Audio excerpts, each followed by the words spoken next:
Hello दोस्तों, नमस्कार। और हिंदी साहित्य के इतिहास में हमारा ये तीसरा वीडियो है और इसमें पढ़ेंगे इतिहास के स्रोत। पहले पहले हम लोग इतिहास की परिभाषाएं पढ़े थे कुछ इतिहासकारों के अनुसार, और दूसरे वीडियो में हम लोगों ने इतिहास के पद्धतियाँ देखे थे, किस पद्धतियाँ शैलियाँ। और आज हम लोग देखेंगे हिंदी साहित्य इतिहास के स्रोत। ये आपके लिए class Hindi TGT net JRF के लिए महत्वपूर्ण है। तो आइए हम देखते हैं इतिहास के स्रोत में पहला जो रचना हम लोग देखते हैं 252 बैसणों की वार्ता। 252 बैसणों की वार्ता और 84 बैसणों की वार्ता। 252 बैसणों की वार्ता और 84 बैसणों की वार्ता। इसके रचनाकार कौन है? गोकुलनाथ। ठीक है। और रचना काल क्या है? विक्रम संवत 1625। ये दोनों ही रचनाएं गद्य में हैं। ठीक है, ये दोनों ही रचनाएं गद्य में हैं। इनमें पुष्टि मार्ग में दीक्षित भक्त कवियों का परिचय दिया गया है। ठीक है, याद रहेगा। 252 बैसणों की वार्ता और 84 बैसणों की वार्ता। रचनाकार कौन है? गोकुलनाथ। और रचना काल कब हुआ? विक्रम संवत 1625। 1625 4 का स्क्वायर 5 का स्क्वायर है, बहुत अच्छा यूनिक नंबर है 1625। ये दोनों ही रचनाएं गद्य में हैं। इनमें पुष्टि मार्ग में दीक्षित भक्त कवियों का परिचय दिया गया है। नेक्स्ट देखिए कि और आगे देखते हैं सूरदास के बारे में सबसे प्रामाणिक जानकारी 84 बैसणों की वार्ता में से मिलती है। अगर आपसे प्रश्न परीक्षा में एग्जाम पूछ ले सूरदास के बारे में सबसे प्रामाणिक जानकारी कहाँ से मिलती है, मैंने अथेंटिक, तो 84 बैसणों की वार्ता से मिलती है। ठीक है, आइए अब देखते हैं दूसरा जो इतिहास स्रोत है भक्तमाल ग्रंथ है। और भक्तमाल के रचनाकार कौन है? नाभादास या नारायण दास। नारायण दास, भक्त नाभादास को नारायण दास बोलते हैं। भक्तमाल ग्रंथ। ठीक है, और विक्रम संवत 1642। आप याद रख सकते हैं भक्तमाल। जो भी नारायण का जो भक्त होगा क्या होगा? नारायण से याद रखिए। नारायण जो है हम लोग के अधिकतर उनके भक्ति होते हैं, तो ऐसे भी याद रख सकते हैं। और भक्तमाल ग्रंथ नाभादास या नारायण दास। विक्रम संवत 1642 ईस्वी। और इसमें तथ्य देखते हैं कि इसमें 316 छपे छंदों में 200 भक्त कवियों का जीवन परिचय दिया गया है। ठीक है, इसमें 316 छपे छंदों में 200 भक्त कवियों का जीवन परिचय दिया गया है। 116 राम भक्त कवि हैं और 84 कृष्ण भक्त कवि हैं। इस ग्रंथ में नाभादास ने तुलसीदास को सबसे बड़ा कवि माना है। ठीक है, आप नाभादास में जैसे नाभादास ने भक्तमाल में तुलसीदास को सबसे बड़ा कवि माना है। ठीक है, 1642 का पहला क्या था याद रखिए, 84 बैसणों की वार्ता, 252 बैसणों की वार्ता। जो गोकुलनाथ हैं वो 1625 या 1642 साथ साथ में याद रखते जाइए। मूल गोसाई चरित ग्रंथ। इसमें रचनाकार क्या है? बेड़ी माधवदास, और या कहीं बेनी माधवदास आते हैं। ये तुलसीदास के शिष्य हैं। ठीक है, और रचना काल क्या है? 1687। ठीक है, भाषा कैसी है? अवधि है।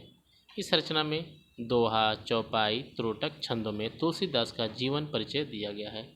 इस ग्रंथ में तुलसीदास को बहुत ही महान, यहाँ तक कि भगवान का अवतार माना गया है। इसमें तुलसी को अतिशयोक्तिपूर्ण वर्णन मिलता है। ठीक है, ध्यान रहेगा। एक बार फिर से देखते हैं मूल गोसाई चरित। पहले हम लोगों ने 1625 गोकुलनाथ की 252 बैसणों की वार्ता, 284 बैसणों की वार्ता।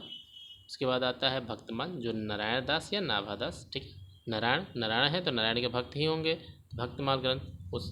ठीक है, और देख लीजिए। ठीक है, उसके बाद मूल गोसाई चरित्र ग्रंथ। ठीक है, जिसे बेड़ी माधवदास या बेनी माधवदास, और ये क्या है? तुलसीदास के शिष्य हैं। और रचना काल कब है? विक्रम संवत 1687। भाषा कैसी है? अवधि है। इस रचना में दोहा, चौपाई, त्रोटक छंदों में तुलसीदास का जीवन परिचय दिया गया है। इस ग्रंथ में तुलसीदास को बहुत ही महान, यहाँ तक कि भगवान का अवतार माना गया है। ठीक है, इसमें तुलसीदास का अतिशयोक्तिपूर्ण वर्णन मिलता है। ठीक है, ये नेक्स्ट आगे देखते हैं भक्त नामावली। भक्त नामावली कैसे याद रखेंगे? ध्रुवदास। देखिए वो ध्यान रखिएगा, वो भक्तमाल था जो नाभादास या नारायणदास था। ये क्या है? भक्त नामावली है। वो भक्तमाल था जिसकी रचनाकार कौन है? नाभादास या नारायण दास। भक्तमाल का ग्रंथ कब गया? 1642। उसके बाद 1642 के बाद 1687 मूल गोसाई चरित बेड़ी माधवदास या बेनी माधवदास। आगे देखते हैं भक्तमाल भक्त नामावली। इसके रचनाकार हैं ध्रुवदास हैं और रचनाकाल विक्रम संवत 1698। ये ध्रुव ऐसे भक्त नामावली को याद रखते। ध्रुव जो भक्त ध्रुव थे, इन नारायण जो प्रभु नारायण के भक्त हुए ध्रुव, जो आप अभी भी हम लोग देखेंगे दक्षिणी उत्तर की तरफ नहीं, दक्षिण की तरफ वो ध्रुव जो तारा है जो चमकता रहता है, ये इन्हीं भक्त, ये वही भक्त ध्रुव है। ठीक है, भक्त नामावली जो बहुत नामी थे। भक्त नामावली के रचनाकार कौन है? ध्रुवदास। ऐसे याद रख सकते हैं। रचनाकाल विक्रम संवत 1698। पद रचना में है और 116 भक्त कवियों का परिचय है। अब भाषा कैसी है? अवधी है, याद रहेगा। पहले 252 वैष्णविक व्रत है, 84 वैष्णविक व्रत, 1625। उसके बाद 1625 और 1642 होता है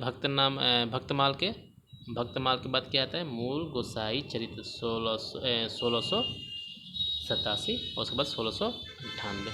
ठीक है, सही तुम बोल रहे हैं। ठीक है, 1687। अब देखते हैं कवि माला रचना, जो पांचवी इतिहास के स्रोत हैं। कवि माला से कैसे याद है? हरि राय तुलसी। अब हरि राय तुलसी कैसे याद रखेंगे? कवि माला, अब हरि राय है, हरि मतलब भगवान, कवि जो कवि हैं माला लेकर क्या कर रहे हैं? भज रहे हैं। कवि माला रचना हरि राय तुलसी। तुलसी की माला लेकर हरि का क्या कर रहे हैं? भजन कर रहे हैं। ऐसा क्या? हरि राय। और ये क्या है? कवि माला रचना। ठीक है, कवि माला रचना के रचनाकार कौन है? हरि राय तुलसी। और रचनाकाल कब है? विक्रम संवत 1712। इसमें 74 भक्त कवियों का परिचय है। ठीक है, ऐसे याद है 74 भक्त कवि हैं और माला लेकर हरि का क्या कर रहे हैं? भजन कर रहे हैं। तुलसी का माला है, ऐसे याद है तुलसी की माला से कवि माला रचना। और रचनाकार कौन है? हरि राय तुलसी।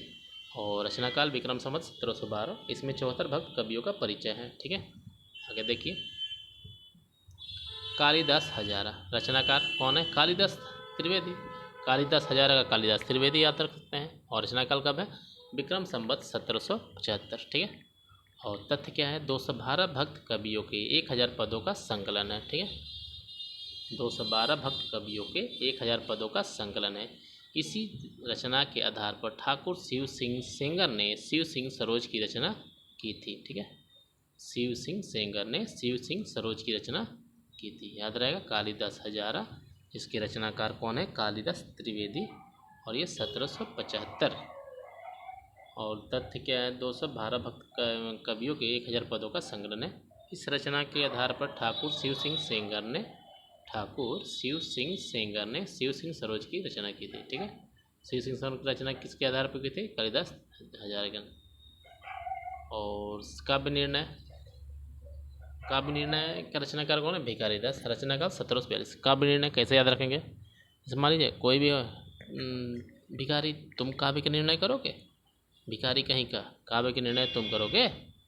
तो ऐसे ही याद रख सकते हैं। रचनाकार कौन है? भिखारीदास। और रचनाकाल विक्रम संवत 1782। यह रचना रीति ग्रंथ है। ठीक है, किंतु कुछ इतिहास विषयक जानकारी भी इसमें मिलती है। जैसे ट्रिक में लिखा है, तुम निर्णय करोगे? भिखारी कहीं का नहीं, कोई किसी भिखारी का तुम, अरे भिखारी कहीं का तुम क्या बोलते हो? ऐसे याद रख सकते हैं। तो काव्य निर्णय है भिखारी दास। ठीक है, और ये है कवि नामावली। ठीक है, इसको कैसे याद रखेंगे? ट्रिक क्या है? ट्रिक मैंने सोनू सूद लिखा है। सब देखे हुए कोरोना काल में, कोविड के समय सोनू सूद ने बहुत ही नाम कमाया। बहुत से गरीबों को मदद करके, दिल्ली से बिहार के बहुत सारे वर्कर दिल्ली में काम करते थे, उनको अपने घर पहुंचाकर बस सेवाएं, खान पान समेत जो भी है, तो याद है सूदन से सूद। कवि नामावली, बहुत ही नाम कमाया सोनू सूद ने। ठीक है, तो कवि नामावली सब कैसे याद रखेंगे? सूदन ने नाम कमाया। रचनाकाल कब है? 1810।